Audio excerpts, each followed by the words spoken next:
Hey there Internet, my name is Luxander, and today we are finally going to do a review of the classic Packy or Mr. Limpy packer. I first got this packer about 10 months ago, and I do have an unboxing video over here for you to see if you want to see my first impressions and what it's like when it first comes out of the package.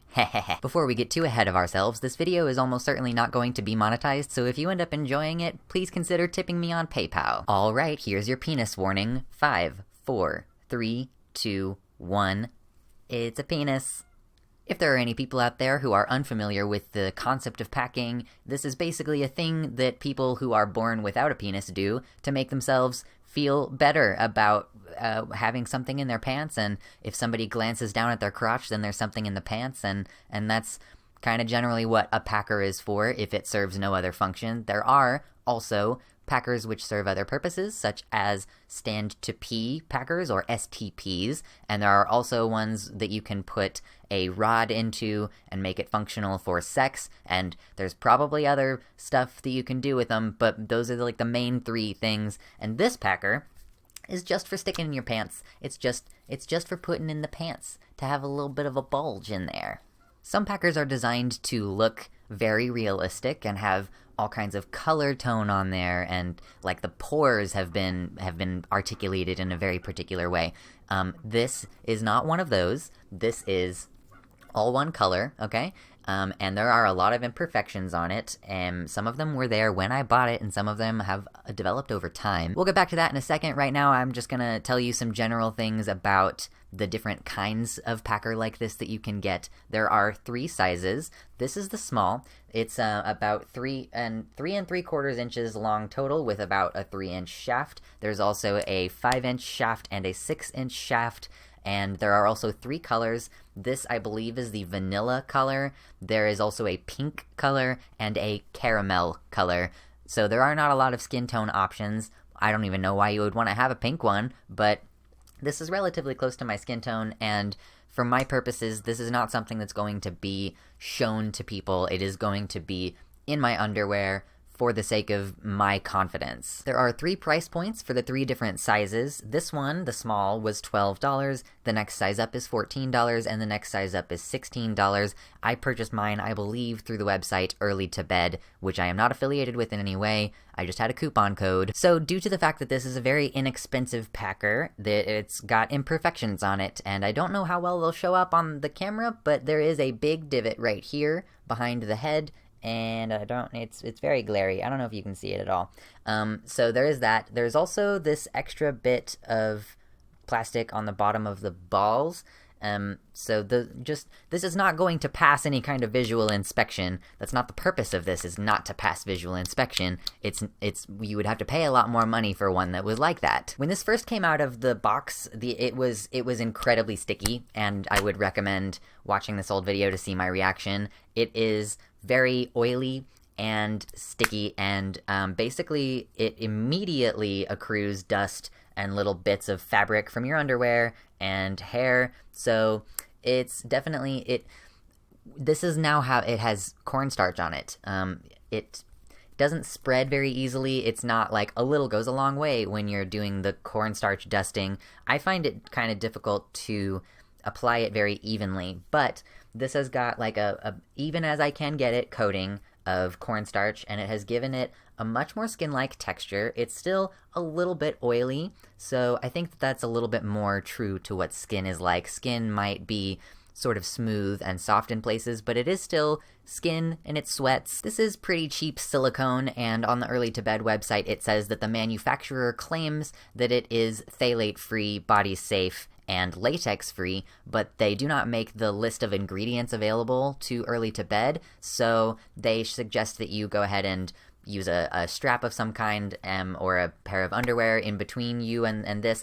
I don't do that because I'm not responsible. It is important to keep in mind it's a consideration that I want other people to make when they are choosing whether or not they're going to buy a certain product. But because it's not great silicone, because it's not a very expensive product, I have also noticed, in addition to the imperfections that it came with, it also is starting to get a little bit of tearing in other places. Not anything major, just it's obvious to me that the surface is sort of degraded, possibly from me trying to rub cornstarch into it too hard because I got really impatient. The whole thing is also made of the same kind of silicone. The previous one that I got before this, called the Sailor One Firm Core, was sort of the same material for the most part, except in the shaft it had a firm core, which made it look like I had a chub all the time. So part of the reason that I wanted to get this one was so that it would be closer to the size and shape and squishiness of a cis penis. I really like how squishy this product is. It's very squishy, and that's the reason that I got it, is that my other one,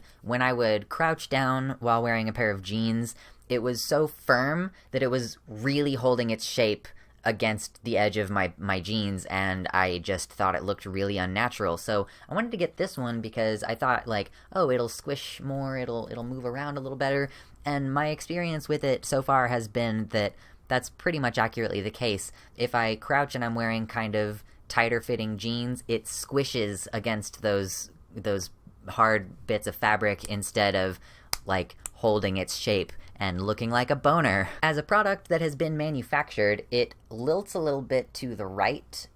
It's not perfectly straight forward. I don't know if you can actually tell, but it does, like, it weighs itself over to the right a little bit, and I actually prefer my ween to be over on the left side, so whenever I'm packing, I usually just kind of, like, put the shaft over a little bit like this in my pants, and just sort of adjust it throughout the day as needed. If you have been on testosterone, or if you were particularly well endowed in the first place, and you're not wearing this in a harness or a packing underwear of some kind, it will be up against your T-dick. So be aware that you may have to make adjustments in that regard, because it can be uncomfortable, it can pinch, or it can be exciting, which is also not something you need in the middle of the day. But I think that's true for most packers. That's not anything that's particular to this one, but basically, like, anything that's going to be shaped like that is, your underwear is going to be holding it against your body like this. So just be aware of that. Overall, I think that this packer is super worth it for the money that you're spending on it, especially, like, for what I get out of it. I just need something in this vague shape in my pants, making me feel better about my life. So that is what I wear this for. I'm not trying to use it to pee, I'm not trying to use it to have sex, and I'm not trying to whip it out in front of people to be like, hey, look at my dick. That's not what this is for. It's just for putting in the pants to have a nice little bulge, make you feel good about yourself, and, like, you have to adjust yourself throughout the day, which is something that cis dudes just do all the time, and it can make you feel very, like, encouraged and like, ooh, I'm fitting in with the boys, I gotta scratch my balls, and by scratch my balls, I mean something behind them. But again, keep in mind that it's going to be a little bit limiting. If you're a person of color, there's only one option, but if you're like me and you don't feel like your packer needs to look like it's your actual dick, then, you know, it should work fine for you. For the first 7 or so months that I had this packer, I didn't actually wear it all that often because I just didn't feel like I needed it, but I have been wearing it a lot more since I started school back in August, and I am really happy with this cheap-ass packer. It's exactly what I needed. It fits in the pants, it squishes when stuff hits it, and it functionally serves every purpose that I need it to serve. I have a separate STP if I ever feel like I need to STP, and I have penetrative toys if I ever feel like I need to do that, despite the fact that it's relatively cheap, and it picks up a lot of hair, and it's got imperfections. For me, and possibly for you, I think this is a really workable product, and it can be a good first packer because of how inexpensive it is. If you find that you like it in a general sense of, like, having a packer there, but you really wish you could use it to pee, then I think it's a good way for you to, like, have a stepping stone before you start spending, like, $100 on something more intense. I think that's about all I can say about this little guy, so that's gonna be all from me today. If you like this video, please give me pretty analytics to look at and comments to read. Consider giving me a tip on PayPal because of the fact that this video is definitely not going to be monetized. Or you could be a Patreon patron person and I can say your name at the end of the videos and shit. So, you know, have an okay day. Thank you so much to all of my patrons, and especially The Gay Agenda, Amber Music, Gretchen Becker, Wellington Marcus, Elizabeth Bartell, Pinesnake, Jess Zendrex, Mr. Atheist, and Nicolette Klassen. Y'all are spectacular, and I hope you enjoyed the penis video.